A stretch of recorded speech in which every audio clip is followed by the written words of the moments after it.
All right, Mr. Huda, welcome to Bermuda. You've been here conducting a ITF coaching seminar or coaching course for some of our local coaches. What level do you think some of our coaches have peaked at here that you've noticed and you've tried to improve on? Well, the ITF has 3 levels of coaches education. Level 1 is the starter, then you have level 2 and you have level 3. And at this time, we are building the coaches towards level 1. I already did a level 1 2 years ago, 1.5 years ago. And this is the second one. Very positive group. It was hard for them. The level was good. They worked hard.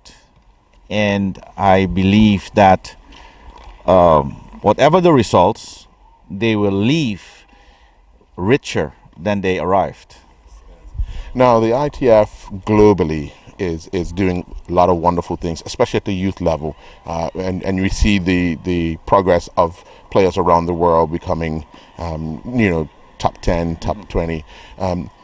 Potentially, small countries like Bermuda and throughout the Caribbean, as you're in charge of the Caribbean region, how difficult is it for our youngsters to progress, to challenge some of those top players in the world? It goes in stages. There is a career path for players. First of all, you learn the game, and then you play national tournaments, and then you represent your country, which is one of the most amazing things. And you represent your country on different levels, junior levels and then senior levels. And Bermuda has been represented by their females and their males in Davis Cup and Fed Cup, which is the flagship activity of the ITF. And then the higher you go, you get into the ATP and the WTA, which is professional tennis. And all has to do with hard work, commitment, discipline, determination. And in fact, it doesn't matter where you come from. It really doesn't matter. The advantage of Bermuda is that even though they are far away geographically from the Caribbean, but they are close to the United States, so you can look at it as a curse or a blessing. Look at it as a blessing, close to the northeastern coast, with a lot of potentials, a lot of flights. There's corporate Bermuda. There is some money available. The money needs to be put into positive projects. If there's a talent or more, we need to guide them.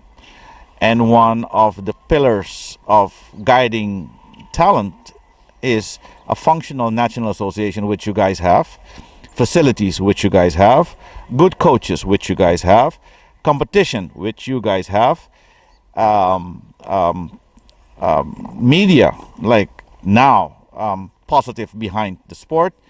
So it's just a matter of time that somebody peaks.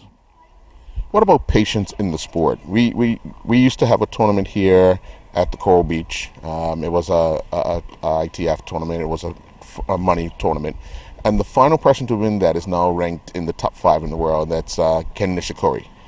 But when he left here, he was going off the circuit. Well, to us, he was going off the circuit for a while, and then he reappeared. For players coming through the pro ranks as they start out, it's about being patient. You need a lot of stuff. You need determination. You need to focus. You need to believe in yourself. You need to work hard. You need to stick to your goals.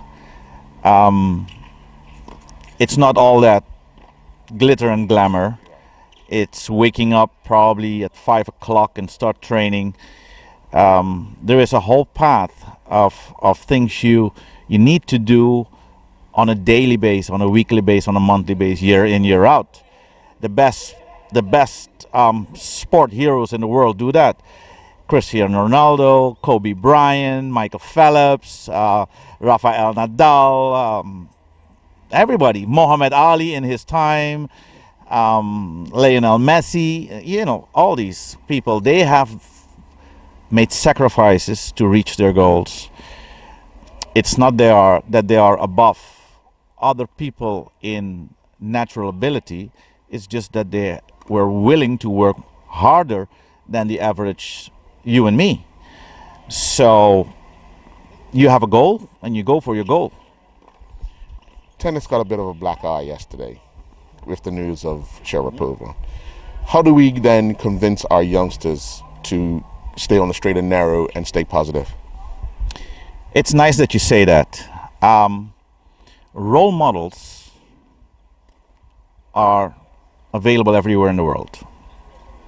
Now, we just gave Jensen Bascomb a commitment award for Davis Cup. It's a guy who is honest, straightforward, works hard, educated, represented his country with pride, was a leader step by step, and that's a role model for Bermuda.